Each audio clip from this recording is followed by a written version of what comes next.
Do you ever want to dive deeper into the Bible, but you just don't know where to begin, or struggle to feel like you even have the time?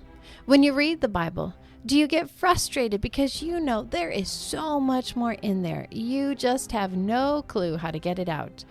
Or maybe you just want to know the Bible better, and you're looking for any resource to help. Well, then this is the podcast for you. Welcome to the Context and Color of the Bible podcast. We are two sisters. I'm Veronica. I'm Erica. We love to study the Bible, and we love to help others understand it better. When it comes to our own study of Scripture, we have found that in bringing back the context, it actually adds to our understanding. It adds color to the black and white pages of the text. So, Veronica, Yes. who knew there was so much in Leviticus to talk about Not me. and actually get excited about? I know. And learn from? I mean, know. we say that God does not waste ink, but I feel like you have proven it. Well, I mean, even to me, it's like there's so much now when I'm hearing sermons, or we had a Passover Seder recently when your Right. husband was speaking, and I go, ooh, that relates back to Leviticus. Ooh, that you could Right. connect that to Leviticus. And it's like Right. Leviticus really does color the rest of Scripture. And you just go, oh. It's actually more helpful than we Uh-huh. realized. But part of it, and I will say, it's hard to read these chapters Right. because it just feels like do this, then it feels very Right. step-by-step instruction manual. Right. And so with that, then you have to go, okay, what is the purpose of this instruction manual? Right. And then let me Right. apply that. If Right. that's the instruction manual that they've been given, Right. then when I see things in the prophets, Right. go, oh, they knew better. Right. Or they should have been reading their instruction manual Right. to know Right. what was going on and why. Oh, it makes me appreciate I forget who it is. The king that they find, is it Josiah? Josiah? They find the instructions. Mhm, They the think scroll. they think it was Deuteronomy, but it could have been the whole Torah they find. And how horrified they are when they read it to go, look at all we've Right. done. I mean, if God is this specific and you've been ignoring it for maybe a And century, it tells you what the consequences right? are. You can appreciate the horror. Like, oh, we really screwed up because God is making it very obvious Right. what he wants. Right. So with that, let's keep going. Right. Leviticus 12, I believe. Made it through a whole chapter last week. Woohoo. But Leviticus 12 is actually very short. If you look at it, it's only Oh, yeah, it is short. like 8 verses, I think. Yeah. But Leviticus 12 is about childbirth. Because one thing we have to keep coming back to, I said it last week, I'll say it again. The whole goal is Israel achieving its holiness, its set apartness. Right. And so with that death is always contaminating Right. and always seeking to destroy. And by talking about childbirth, by talking about leprosy, you're saying it's not necessarily a sin that has occurred that is causing this. But there's still something that God says, but it needs to be atoned for. Childbirth is not bad. Having the skin disease Right. is not a sin. It's not Right. bad. But it affects your ability to walk into God's presence, to draw near to him. Right. And so as you look at that, we're going to see different ways of being considered pure. It can be 40 days, 80 days of being unclean, and then you're pure. It can be 8 days plus 4 sacrifices plus an anointing. It can be 8 days and 2 sacrifices and then 7 days. Or it can be just one kind of purification. So what you get is there's different degrees we talked about last week of impurity, and some of them takes longer just to be considered pure. So as we look at this, the only 2 bodily fluids that pollute are menstrual blood and semen, because those have to do with life and death. And we said this a couple weeks ago, that even feces is not considered impure It just amazes me. because Okay. it's essential for life. Right. Right. I mean, if you didn't, you would die. Right. You would be uncomfortable. You would. Yes. For a long time.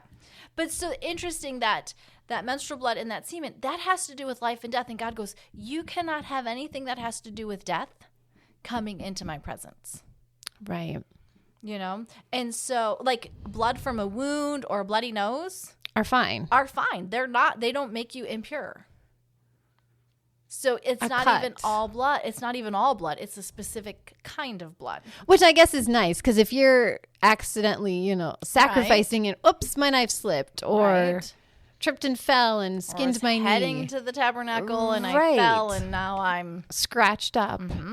It's So- not like I'm instantly impure and unclean because of Right. it. No, I'm still fine. right. You're just accident prone. Right. But so with that, let's talk about childbearing a little bit. You have 40 days the mom's unclean, but for boys, but for girls it's 80 days, Right. which automatically leads you to go, why? Right. Yes. What's the difference? I made a big point last week saying God sees a distinction, but male and female are both equal. Right. Right. Nobody has a good answer for this one. Right. There's thoughts out there. Infant mortality rate was high, and a childbearing mom was very vulnerable. Mm-hmm. So by declaring her impure, the community protects her and her baby. And there's thought out there that the girls were weaker and more prone Right. to death than the boys, They're smaller usually. and just need a Right. little more time. It also gives the mom more time to bond with that baby girl Right. than with the boy, because boys do carry the inheritance, the property. Right. It's very much having a boy is good. We're set up for the rest of our lives. Right. Where a girl, she's going to go off to another family and join them. Right. So this way you give the mom and the daughter more time. But otherwise people really don't know. Can't specifically say why. Just like I said last week with the animals, you cannot say every single animal diet rule had a health issue with it. Right. Some of this mystery is shrouded in mystery. Right. We don't know. God said it. That's it. Right. That settles it in a way. And sometimes I wonder, not that God was willy-nilly, but sometimes I wonder if he leaves it like that to remind us he's God, we're not. Sure. And if we could understand every reason he did everything in the book of Leviticus, well, that's not an impressive God. Right. If I can understand everything. Right. It's to me, it makes me feel better that there are things I don't get. Because, okay, he's God. And this I'm gonna reminds assume me. you've got the best. Right. Right. So the other thought is, and this was interesting, this was Jacob Milgrom. He said because the boy gets circumcised on day 8, his blood is clean and it's symbolic of God's covenant, while the mother's blood was contaminating, of symbolic of death. So circumcision removes the male child from the realm of death by shedding his own blood. And he said other countries did circumcise, but only Israel does it in infancy. And it's a sign of the covenant. So that his blood being shed, covering him, helps shorten his impurity. But with that then is still fascinating. The boys do not become unclean or impure while nursing from the mom. Who is? During those days. Where That's amazing. I know. While she's still in her 40 days of impurity, the baby's brought to her. He's not impure. And he doesn't become impure. So the dad can hold him. The family can hold him. The neighbors, people can enjoy him and not worry about impurity. That's fascinating. I know. I mean, and there's a couple things like that where, well, this is normally considered impure, but it doesn't contaminate. So, God is such a good God. I know. Because to think, as But a also- husband, for 40 days, right? I couldn't touch my baby without, now maybe the purity wouldn't, to make myself pure wouldn't do much, but Right. to still have that. I mean, I can remember. Not have to worry about it. Not have to think about it. Right. I can remember when I gave birth, my husband was always like, you've known this baby for 9 months. Yeah. This is me finally getting a chance to meet this child and get to know this baby. That And if your he, husband loves babies. no, he doesn't though. Oh, he never liked to share at church. Well, that was because he didn't want people to get the baby sick. Even me? He didn't share with you? No, it got to the point with Natty where I was like, I want to hold her. Are you serious? There was a couple times where you said to me, Brian would like to hold the baby during church today. You don't remember that?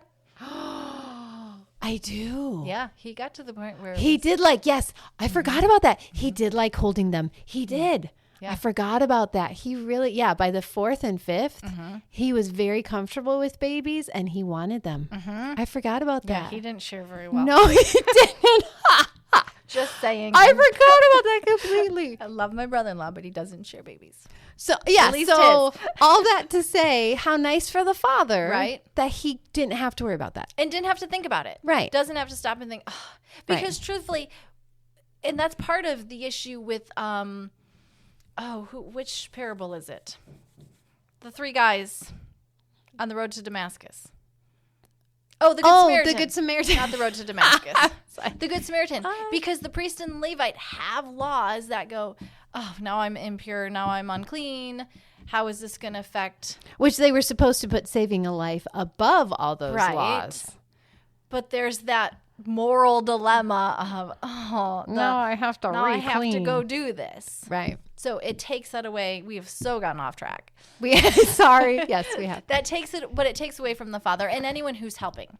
Holding that baby boy, even though he touched the unclean mother, did not contaminate him. So people are much more willing to help, to Sure. come in and hold the baby so the mom can sleep. Let's Right. be honest. Right. I'm trying to think of what else I want to bring up. With that. Yeah, we totally got off track. And I did say this earlier in a couple podcasts ago, but the sin offering is offered not because anything sinful has occurred. She's just impure, and failing to deal with that impurity can arouse God's anger. So you remove the impurity and restore the person to access into the sanctuary. Right. The rabbis in traditional Jewish circles, it is the best known explanation appears in the Talmud, in which one rabbi says that the woman must bring a sin offering because she swears never to sleep with her husband again due to the pain of childbirth. And all the women said, that's true. I found that kind of comical. That is very true. But so with that, that's chapter 12. Chapter 13 and 14 then, again, are together, not because childbirth and leprosy are sinful, but both need atonement, and this is what's linking them together. Right. And it's a reminder that neither one is sinful by putting them together. Right. Like, you didn't sin and got leprosy. You didn't Right. sin and have a baby. Right. It's life. And children are a blessing. And in saying leprosy, we don't mean the leprosy. Right. It's the skin it's scale disease, whatever. But as you get into chapters 13 and 14, now you have another pattern. First we had A, B, B, A. Now we have A, B, A, B. Oh. We have the leprous garment and then the leprous house. So you have leprosy of a person and the diagnosis. Then you have leprosy of a garment and a diagnosis. Then you go to leprosy of a person, declaring them clean and the atonement. And then you have leprosy of a house, the diagnosis, the cleansing, and the atonement. And so what I'm trying to do is just give you things to look for as you're reading, to kind of go, okay, chunk these verses together. Chunk those verses together. Right. But it's interesting because the body, the garment, and the house are all given the same diagnostic treatment, according to Mary Douglas. Because the problem is, if you keep that person with leprosy in the community, he will hang with others, and they might not be aware of it, and then they can go to the sanctuary, or they could eat the sacred food and have the consequences and the punishments brought on them unintentionally without their knowledge. So a person with this diagnosis has to leave the camp. Yes. Because he could contaminate, or she could contaminate others. Yes, because you want to avoid consequences at all cost. Right. And truthfully, if you keep Leviticus 10 in the back of your mind, Nadab and Abihu, you know what happens when you approach God in an impure manner. Right. And then one thing I did find interesting, you use a wild bird in part of your sacrificing and atoning, because the idea is the wild bird will go out into the natural land where a domesticated bird might come back to the community. Oh. You want it going away and not coming back, returning home. Right. So you want it to go out into the wild. Right. Not come back. So I'm going to pick a wild bird that is obviously going to go out into the wild. But with that impure person, he has 3 rites of passages back into society. Once he's gotten rid of the impurity. So first, at the end, he comes back to camp. Then the next day, he can come back to his tent. And then the third day, he can come back to God and be a full-fledged member of the community and back to worship. So again, like we keep talking about, there's different stages and ways and degrees of being purified. Jacob Milgram says that you use a live bird, you're using living water, you're using blood, and blood-like ingredients. It's a red cedar and a crimson yarn to remind you that this is all a transition from death to life. Oh. So even in the things you're using in your purification, you're reminded. I'm going from death to life. Mm-hmm. Because if the skin disease doesn't get dealt with, it could kill the person. Right. That's the thought. Right. And the garment that has that disease. Yes. The garment, that's actually, yes. The garment that has the disease, because all of those, let me move in my notes real quick. Oh, did I throw you? No, I've just got to figure out where it is. Sorry. Oh, yeah. It's setting us up for chapter 16. But because the body can be, essentially, the goal is to have the body healed and purified. Right. The goal is for the garment to be washed and put back into service. The house, you want it to be cleaned again and put back into service. Right. Because all of those, if they can't be cleaned and rendered pure, you destroy the garment, you destroy the house, and ultimately, like Eric was saying, the person is destroyed by the disease. So once they've been made pure, you're reminding them you've come from death to life. Mm-hmm. Mm-hmm. So that's chapters 13 and 14, talking about leprosy. Now chapter 15, genital discharges. But here's the thing. A menstruating woman can make others and objects impure. And so you have to be careful because what she sits on, what she lays on can be made impure.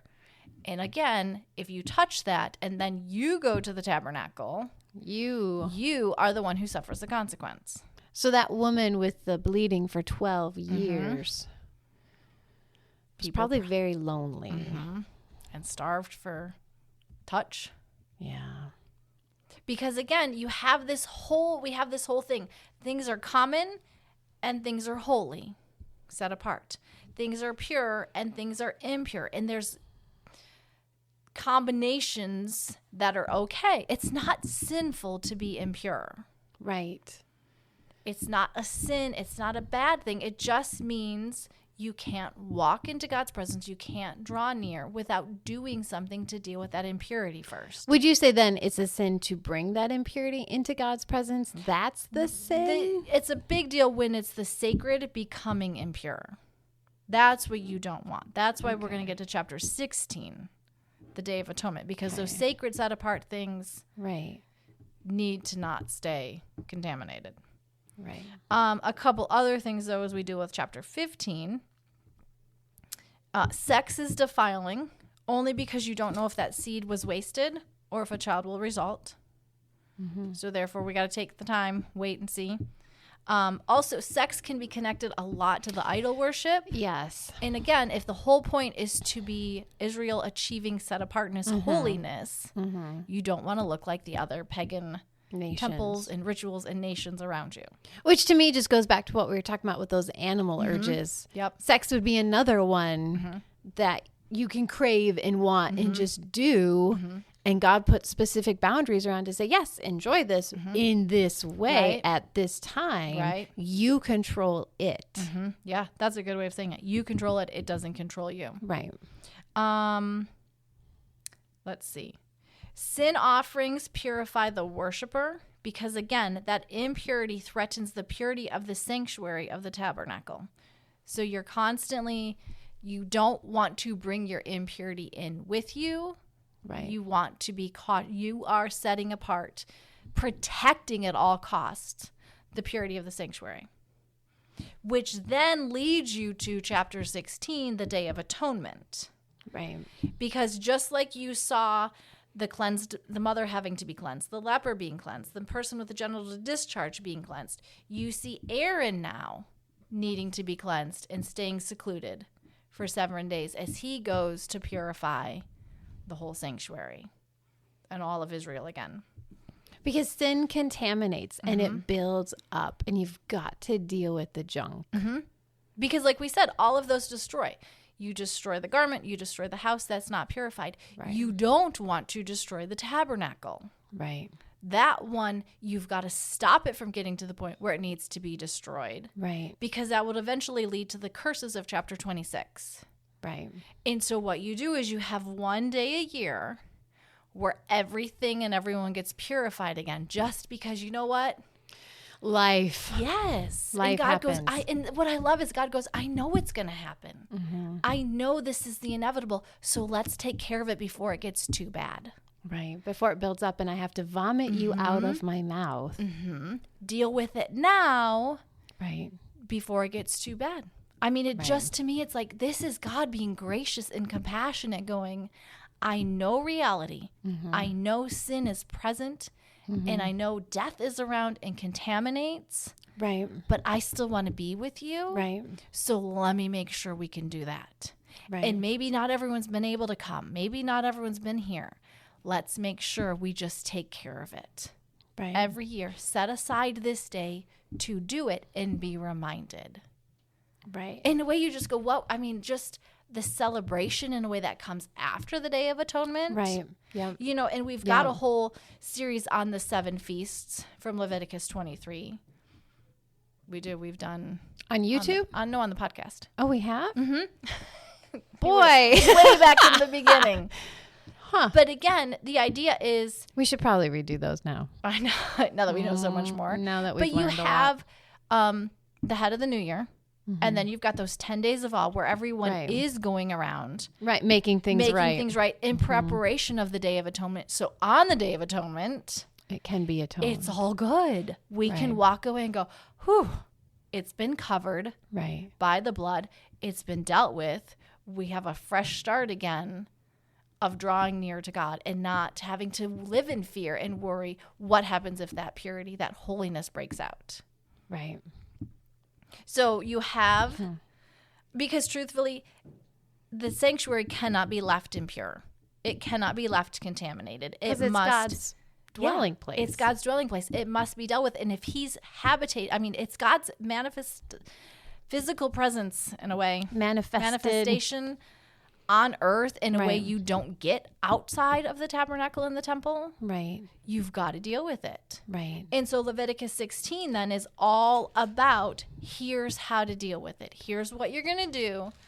Here's who's going to do it.